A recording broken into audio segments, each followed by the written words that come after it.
Rebonsoir et bienvenue dans Un film, un after. Vous venez de regarder Grease de Randall Kleiser. On espère que ça vous a plu. Avec moi ce soir pour en parler, Julie. Oui, bonsoir. Sarah. Bonsoir, Antoine. Et Mickaël de l'autre côté du miroir.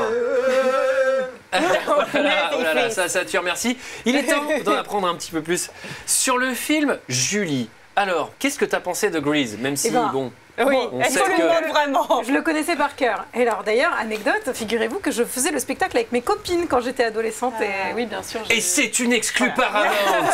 Vous n'aurez cette information nulle part ailleurs. Et nous avons la vidéo de la comédie musicale. Non, en vrai, beaucoup d'identification au personnage de Sandy, vu que je buvais peu et que je ne buvais pas d'ailleurs, et je ne fumais pas à l'époque, et j'étais un peu timide. Depuis, je me suis bien rattrapée, et je suis très contente de voir qu'elle aussi, elle a eu son petit déclencheur à la fin du film. Et elle va bien se débranler la gueule maintenant, Sandy, je pense. Allez, une scène culte. Alors les autres, Sarah, une scène culte. Moi, j'ai envie de prendre donc la scène finale. Alors à la fois parce qu'elle est culte, où Sandy arrive dans la même tenue que moi, finalement, tout aussi charmante. Mais surtout pour la musique, et surtout moi j'adore les maisons du rire. Vous voyez, donc c'est pas genre Palais des Glaces. Palais des Glaces, où tu passes dans les roues, etc. J'adorais ça quand j'étais petite. Et donc j'aime bien c'est tellement kitsch et presque un peu ridicule cette scène de drague dans un truc de maison du rire pour 3-4 ans. Mais je sais pas, ça me plaît, ça m'a donné envie d'aller à la fête foraine. Et toi, Mika, c'est quoi ta scène? Qu'est-ce qu'il y a? C'est quoi ta scène?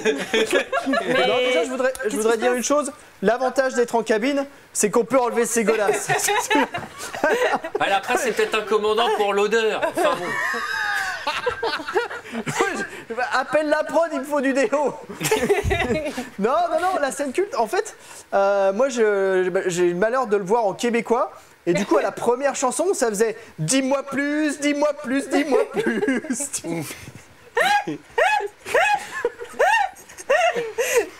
C'est tout? C'est une blague ou il y a une vraie scène? Non, comment on fait? Tu me dis si j'enchaîne? Non, si je dois choisir une scène, à la rigueur, c'est le générique au début. Parce que, alors, il y a la musique un peu disco, ça, je m'en souvenais. Mais je me souvenais plus du tout qu'il y avait l'animation, en fait. Et j'ai trouvé ça assez rigolo, ça m'a surpris. C'est assez drôle, ces dessins qui s'animent, c'est quand même incroyable. Et ça m'a surpris, j'ai cru que j'étais pas sur le bon programme. Ah, alors. J'ai zappé avec la zappette. Alors bon, Julie, une scène. Moi, c'est vraiment le concours de danse, quoi. Enfin, c'est le télébandcast quand ils viennent filmer le lycée, et j'adore cette scène. Et vraiment, je connais les chorés et tout. Non, mais je suis à fond. Après, je suis toujours dégoûtée quand Sandy se fait dégager et que Cha-Cha de Gennaro prend sa place. Ça me fend le cœur, et en même temps, ils dansent tellement bien, et la scène, toute cette scène, elle est géniale. Je remarque dans ce lycée qu'ils sont d'ailleurs tous danseurs professionnels. Tout à fait. Parce que moi, mes booms, elles étaient pas comme ça. Les booms. Oui, parce que les gamins, ils font que danser et faire de la mécanique. Donc derrière, c'est parce qu'il n'y avait pas vos machins, vos téléphones portables, vos réseaux sociaux et vos smartphones. Bon, personne ne me l'a demandé, mais je la donne quand même. Ma scène préférée, évidemment, c'est l'ange venu du ciel qui dit « Tu reprends tes études, oh ça suffit !» Alors, pour une fois qu'un ange vient donner une parole sage et concrète, bon, j'aime beaucoup. On va parler d'abord un peu de backstory sur ce film. Pourquoi, comment, les gens se demandent. C'est tout d'abord, c'est une comédie musicale, au cas où vous ne vous en seriez pas aperçu, qui a été créée pour la première fois à Broadway en 72 par Jim Jacob et Warren Cassie, titre québécois donc Brillantine. Tu connais ça, la Brillantine, dans toi aussi? Oui, alors, puisque... T'en as déjà utilisé, la Grease, ou pas? La Grease, c'est la Grèce. Alors, le premier titre du film, Michael, ça devait être Saint-Doux. Et ils ont dit non, on va mettre Grease. Et donc c'est la graisse de moteur que les mecs dans les années 50 se mettaient pour se plaquer les cheveux. Et oui. Non, et je me permets donc de dire que résultat, même si j'adore les chansons et les danses du film, ça vient quand même d'une comédie musicale, et résultat, le scénario peut être parfois un tout petit peu léger, je trouve. C'est-à-dire qu'en fait, il faut quand même bien expliquer qu'une comédie musicale, c'est 3 heures de show avec certaines entr'actes, mais c'est surtout des numéros musicaux qui s'enchaînent, et donc c'est pas du tout la même dynamique qu'un film. Là, d'ailleurs, on a dû faire finalement des changements, des recoupements, c'est-à-dire qu'il y a des chansons de personnages secondaires qui ont été réattribuées à des personnages principaux. Enfin, on a essayé de cutter, mais on voit qu'il y a beaucoup de persos, et ça, c'est dû à l'adaptation en fait du matériau de base. Il y a un peu trop de personnages. Un peu trop. À mon goût, voilà. C'est possible. Mais en tout cas, à cette époque, John Travolta, il a déjà travaillé avec Robert Stigwood, le Stigwood comme on l'appelle dans le milieu, sur Saturday Night Fever. C'est le producteur, c'est ça. Oui, exactement. Et en gros, il a déjà sa carrière de chanteur Travolta. Il vend des vinyles pour les aficionados avec un titre qui s'appelle Let Me In, Let Her In en 76 qui se place déjà très très bien dans les charts. Et ça va lui permettre quand même de négocier certains trucs. Travolta, il va... Mais il a pas fait La Fièvre du samedi soir déjà? Si, il est déjà archi-star. C'était un gros con sur les tournages, non? Contrairement à nous qui sommes adorables. Nous, on ne demande rien. Il n'y avait pas de croissant ce matin, j'ai pas fait chier tout le monde. Alors que Travolta, je peux te dire, il manque un croissant, le mec il rentre chez lui. En tout cas, c'est pas ce qui est ressorti, mais il a quand même négocié certaines choses, mais qui sont plutôt cool. Il a fait des recommandations de casting que le Stigwood va écouter d'ailleurs. Il a suggéré le réalisateur, Kleiser, avec qui il avait déjà travaillé sur un téléfilm qui s'appelle The Boy in the Bubble, un truc comme The Boy in the Plastic Bubble. Michael, juste tu voulais nous dire. Non, je voulais dire, j'ai été déçu ce film parce qu'on m'a dit qu'il y avait Elton John. J'ai pas compris. Pour Olivia Newton-John. J'ai pas vu Elton John. Ah oui, il fait une apoplexie. Ça va on va emmener quelqu'un de la prod, on va t'amener du spray déjà pour l'odeur et un ambulancier, je pense. Il faut ma ventoline. Non mais remets tes pompes pour commencer. Il faut que ça reventile un peu. C'était juste pour dire que Newton-John, pour le coup, avait évidemment démarré une carrière de chanteuse également. Et en 1974, elle avait fait l'Eurovision pour le Royaume-Uni. Elle était arrivée 4e. Et le grand gagnant cette année-là, c'était ABBA. Ah ouais. Rien à voir avec les tripes qu'on mange le midi, d'ailleurs. Alors, revenons. Elle était d'ailleurs chanteuse plutôt de country. Et ce qui est intéressant, c'est que sa carrière, elle va prendre le même tournant que son personnage dans Grease. C'est-à-dire qu'elle avait quand même une image assez sage. Et quand elle sort de Grease, elle fait vraiment un album qui s'appelle Totally Hot, où elle est habillée presque comme dans Grease. Elle est vraiment, elle a les cheveux bouclés aussi. Ça va la faire vendre. Hein. Mais revenons un instant sur les caprices de Travolta. Parce que moi, j'ai lu, en vrai, c'est des anecdotes. Mais il avait l'air quand même archi casse-couille. Alors, il veut un garde du corps, il veut une bagnole blindée, il veut machin. On a tous nos petites demandes. Après, Travolta, il quand même vit pas forcément facile. Je vous invite à regarder un très bon documentaire Arte d'ailleurs sur Travolta, le miraculé d'Hollywood, qui est très très intéressant. Gros drame quand même aussi dans sa vie. Alors je pense pas que ça corresponde à cette époque-là en particulier, mais bon, oui, qu'est-ce que vous voulez? C'est Danny Zuko. Faut le satisfaire, Danny Zuko. Alors il fait du Boeing maintenant. Bon. Alors, Grease. Oui. Alors, Olivia Newton-John, en tout cas, elle est super flattée qu'on lui propose, mais elle demande à faire des essais parce qu'elle a déjà eu 2 déconvenues cinématographiques avec des films qui n'ont pas du tout marché avant.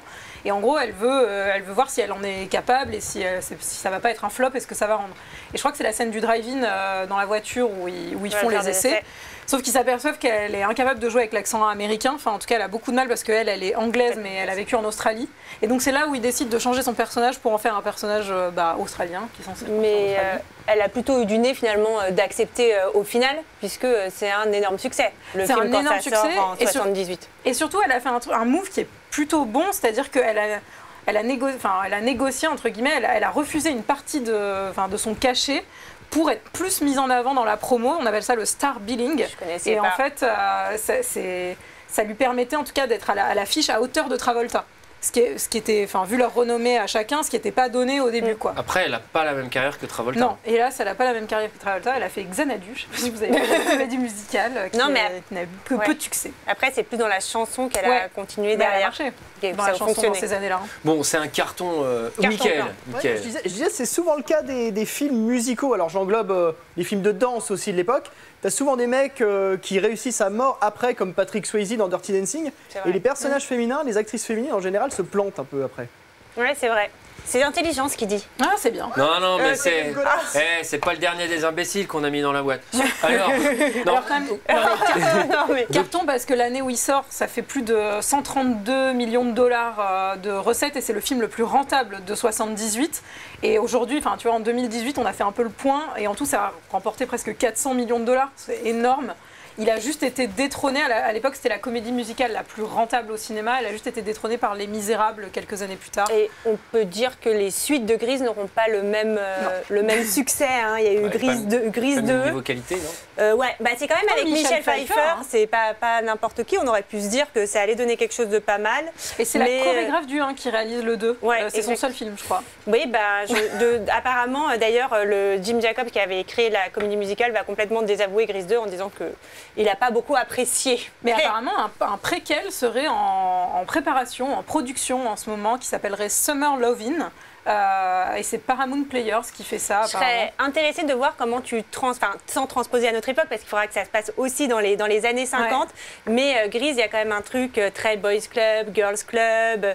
Il y a beaucoup de choses qui, à notre époque, avec notre regard, sont un peu limites. Aujourd'hui, on peut plus rien dire. Aujourd'hui, on peut plus rien faire. Non, mais donc, ce sera intéressant de voir comment ils vont faire un préquel qui se passera dans ces années-là avec notre regard actuel. Bon, moi, j'ai besoin d'une recette. Imaginons. Oui. J'ai créé les lasagnes. Le risotto, je sais le faire. J'ai créé un show à Broadway. Oui. C'est déjà pas mal. C'est déjà pas mal. J'ai déjà pu me payer une maison et un bateau, à mon avis. J'ai créé un show à Broadway. Comment on fait si je veux en faire un film? Et c'est quoi la recette du succès? Bah déjà, il faut avoir des contacts dans le milieu, je pense. Ah oui, vous commencez par ça. Déjà, en plus, il faut dissocier.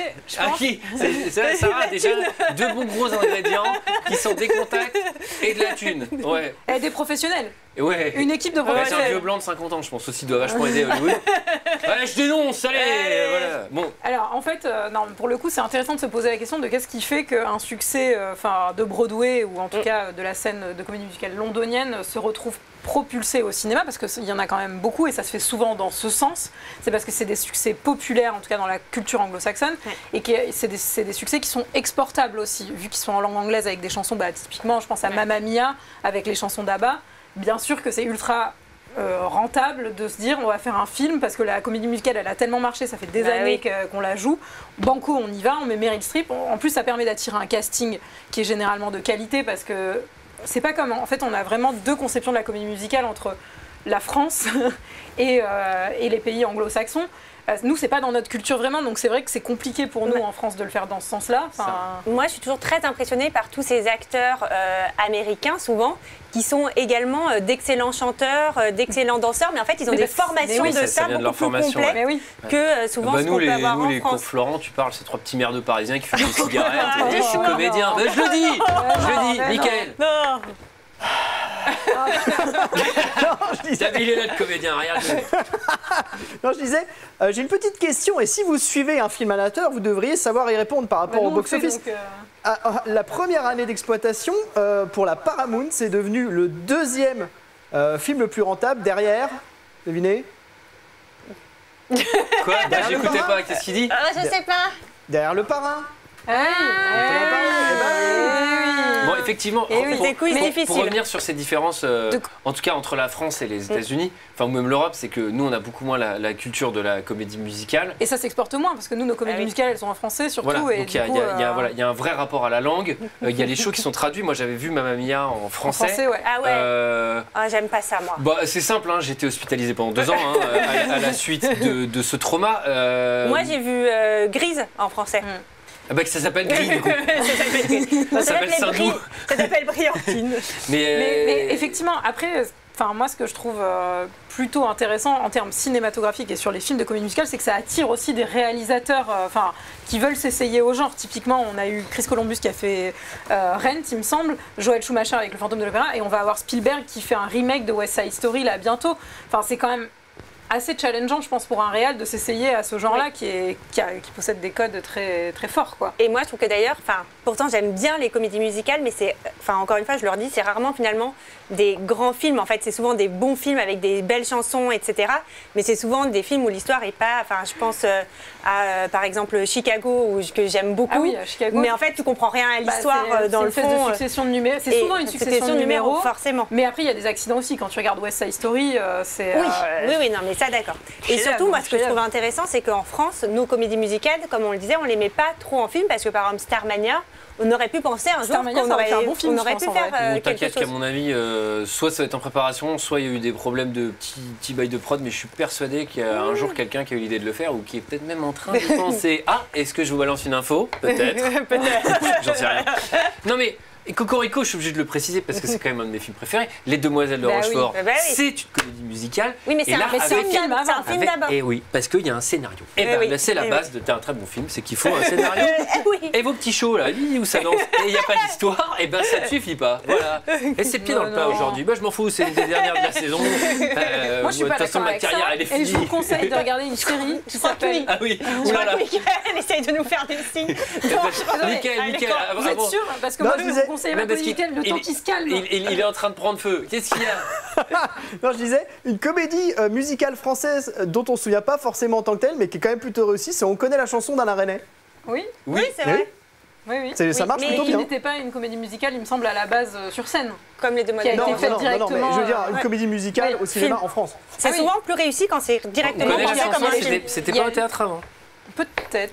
Je vais à vérifier. Je suis pas sûr que ce soit directement un film. Mais Julie, tu voulais dire? Non, je voulais conseiller une série qui s'appelle Fosse Verdon, qui est géniale sur la vie de Bob Fosse et de Gwen Verdon, et qui, si vous aimez la comédie musicale en tout cas, et c'est vraiment génial. Ça parle à la fois de ses mises en scène aux États-Unis et de ses tournages, parce que c'est lui qui a réalisé Cabaret. Moi, j'aime la musique et j'aime rien. J'aime les comédies musicales. Alors, bon. Grace, c'est une comédie musicale, mais c'est aussi un teen movie. Et oui, on retrouve tous les codes du genre au cinéma. Alors c'est intéressant parce que pour le coup, on n'est pas encore en plein dans le teen movie qui va arriver dans les années 80 après, mais il y a quand même des prémices dans la culture américaine, puisque même au niveau social, l'adolescent apparaît après les années 50, mais on est plus sur du drama au début, on est sur des histoires un peu sombres, on est sur l'équipée sauvage, la fureur de vivre, graines de violence, c'est des teen movies qui sont un peu dark quoi pour l'instant, et Grease arrive comme un peu truc qui respire, qui est un peu plus joyeux, un peu plus lumineux. Et puis avec Grease, on va surtout voir que ce type de film, enfin ce qui est intéressant, c'est que le teen movie, en fait, il s'adresse aux adolescents, à un jeune public, et il met en scène des personnages qui ont leur âge, etc. Et on va voir en fait que ça va extrêmement bien marcher, parce que comme tu le disais, Julie, l'adolescent est devenu un vrai groupe social en fait dans la deuxième moitié du XXe siècle, avec ses propres codes, sa musique, ses vêtements, etc. Et donc on va pouvoir lui offrir son reflet au cinéma. Est-ce que Michael. Il y a aussi une autre chose, c'est que l'industrie hollywoodienne, à partir des années 50, commence à fragmenter ses publics. Et donc, ils vont réaliser des films à destination des jeunes, mais aussi parce qu'on se rend compte que les jeunes vont beaucoup au cinéma, et c'est la catégorie qui va le plus au cinéma. Donc c'est aussi pour des raisons commerciales que le teen movie va vachement... Ils ont quel âge les comédiens? Parce qu'il y en a un, il a une méga barbe, on voit qu'il s'est rasé, mais il fait vraiment 50 balais. Ils sont assez vieux pour le coup. Et d'ailleurs, Olivia Newton-John est plus vieille que John Travolta. Et je pense que la doyenne, c'est peut-être la comédienne qui joue Rizzo, qui elle, il me semble, a 34 ans au moment où elle tourne. Olivia Newton-John, je crois qu'elle en a 30, Travolta 24. Mais en vrai, ce problème, on le retrouve dans toutes les séries télé où les acteurs qui sont censés jouer des gamins de 15 ans ont l'air et il y a même une des comédiennes qui joue celle qui est gourmande et qui arrête pas de bouffer. Bon, elle était dans le casting à Broadway directement, et c'est une des seules d'ailleurs qui est restée, et elle, on l'a carrément dû lui teindre les cheveux parce qu'elle commençait à avoir des cheveux gris. Non, mais c'est vrai, c'est une vraie anecdote. Mais voilà, mais sur le vas-y. Non, et j'allais dire, ce qui est intéressant, moi je trouve pour le coup, c'est que même en termes de, même si je sais que vous n'êtes pas convaincus par le scénario, moi je trouve que c'est vraiment intéressant comment ce couple en fait de Sandy et de Danny, qui sont amoureux en fait au début à la plage quand ils sont tout seuls et quand ils sont isolés comme deux ados, vont se retrouver en fait projetés au milieu de leur groupe d'amis, et comment ça va complètement changer la donne et leur place et leur identification. Pour lui, pas pour elle, parce que elle est prête à... Mais elle se cherche un petit peu avec ses nouvelles copines. Ça n'est pas une émission de débat, mesdames, c'est pas la peine. On va faire juste une dernière transition. C'est quand même le scénario d'High School Musical, ce qui est pas mal. Je pense que c'est directement inspiré. Et non, ça a quand même de teen movie que le pauvre Eugène, le petit à lunettes, se fait vraiment martyriser du début à la fin dans ce film. Et ça, vraiment, j'ai détesté. Il n'y a aucune fin heureuse pour lui, même à la fin, le héros lui fout une tarte dans la gueule et c'est drôle. La première de la classe aussi, elle se fait soulever la jupe au bal du lycée, on lui met des grenouilles dans son sac et tout. Je trouve ça moins grave. Alors, mais elle se moque de la fille enceinte. C'est pas vrai, c'est pas vrai. Il nous reste un tout petit peu de temps. Les musiques dans Grease. Alors, On peut pas aimer. I can you and then this man. And I'm losing control. Alors, un mot sur la musique. Terrifying. Ça a cartonné, Bah, ça a c'est carton. cartonné. C'est Machine à cash. 28 millions d'exemplaires de l'album vendus dans le monde. Ça fait un disque de platine 7 fois en Angleterre, 8 fois aux USA et 11 fois en Australie. En France, 300 000 exemplaires vendus. Franchement, moi je l'ai en vinyle. Je pense que c'est un vinyle qu'il faut avoir. Ça coûte pas cher. Et ça Achetez ce vinyle. détrône les Stones, t'imagines? Bah ouais. Ah oui, c'est Ça, c'est de la vraie 78. musique, du vrai Non, rock. mais c'est assez génial parce que en vrai, moi je le dis honnêtement, quand je regarde le film, ça m'intéresse pas des masses, mais par contre, dès qu'il y a la musique qui commence, Ouais, tu la chantes. et genre t'es à fond. Tu la C'est chantes. trop bien. On termine par Mickaël. Quelque chose à nous dire? Il veut chanter. Non, mais tu le disais, ça détrône les Stones. Faut arrêter les conneries, attends. Ça a même détrôné Johnny. En vrai, c'est le deuxième album le plus vendu de l'année, juste derrière. Johnny. Non, La fièvre du samedi soir. Ah oui, c'est vrai. C'est le moment de mettre un avis Ouais. chiffré sur ce film. Mesdames, monsieur, à vos fiches cartonnées. La partie notation, The Notation Party. Les amis, une note de 0 à 5 pour le film Grease. Alors, Julie, Ah bah alors, Tadam, à votre tadam, tadam, avis, tadam. quel suspense. Allez. J'ai mis 5, j'ai adoré. J'ai adoré, c'est formidable, j'ai envie de le revoir tout de suite. Ça vous dit, après l'émission, on revoit le film tous ensemble. Non, je trouve ça génial, j'espère qu'on va chanter. Sarah, Eh bien, moi, j'ai mis 3. Oh là Voilà, mais j'ai déjà un peu expliqué pourquoi. J'adore les musiques, j'adore les danses. On ne l'a pas dit, mais quand même, Travolta, la manière dont il danse, c'est assez génial, c'est assez fascinant. En revanche, je reste circonspecte sur l'intérêt de l'histoire.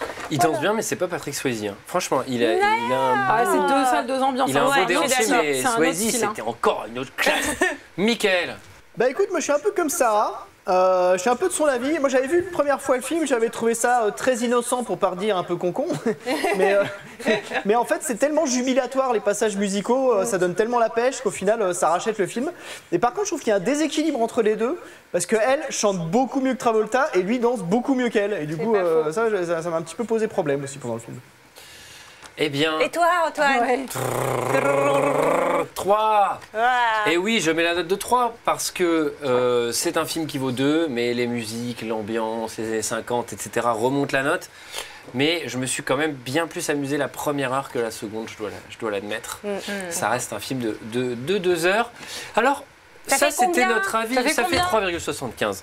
fait De pas moyenne, 3,5 c'est une très plutôt bonne note. Qu'en disent, Non, ça fait plus. les gens d'Internet? Si tu savais, Antoine, ce qu'ils en disent, les gens d'Internet. Alors, j'ai 3 commentaires. J'ai 2 5 étoiles et 1 0 étoile. On commence par un 5 étoiles. Il dit « Pour moi, le meilleur film que j'ai pu voir. Belle fille, beau playboy pour les dames, belle voiture, l'humour, du rock'n'roll. Tout est là pour faire de Grease un mythe.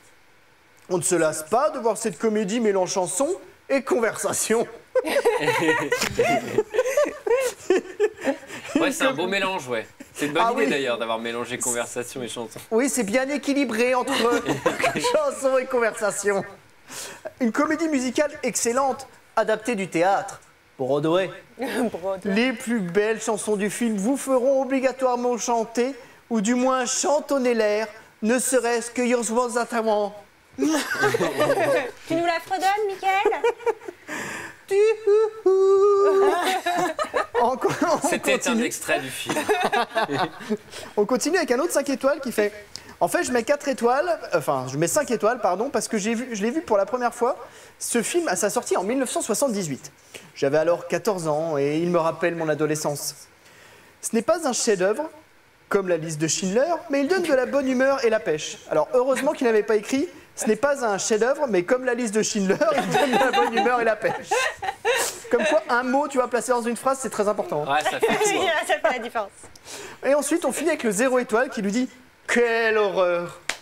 J'ai vécu plus de 30 ans sans avoir vu Grease et je ne savais pas à quel point j'en étais heureux. » Pour faire court, c'est une comédie musicale avec des acteurs de 40 ans censés jouer des lycéens. La Palme, revenant à l'actrice qui joue Rizzo, censée tomber enceinte alors que sa ménopause paraît bien compostée. Hein. Oh Des non, non, Ça, interdit. c'est non. Hein. Des chansons, des chansons tellement niaises qu'à côté Laurie pourrait passer pour Barbara. Hein? C'est drôle par contre. De toute façon, elles sont massacrées par des acteurs qui chantent faux. C'est consternant, par moments drôle, tellement c'est benet quand on voit la démarche de Travolta, qui semble s'être tapé l'intégrale d'Aldo Machon juste avant le film. Oui, heureux les innocents qui n'ont pas vu Grise. Alors, si vous cherchiez la définition du mot boomer, vous en avez un petit aperçu. Ben, merci Mickaël pour ces commentaires éclairés. Voilà qui met fin à cette émission. Merci à vous de nous avoir suivis jusque-là. Pour revenir sur les 3 questions du début. Bien sûr, Grise est-il un véritable film des 50s? Eh bien absolument, c'est un véritable voyage dans le temps. Le beau garçon Loubar et la jolie fille Rangée vont-ils finir ensemble à la fin du film? Eh bien oui, comme dans tous les films hollywoodiens. Et enfin, de quelle couleur est la Tour Eiffel? Elle est grise. Merci à tous, on se retrouve bientôt pour un autre film. Ciao.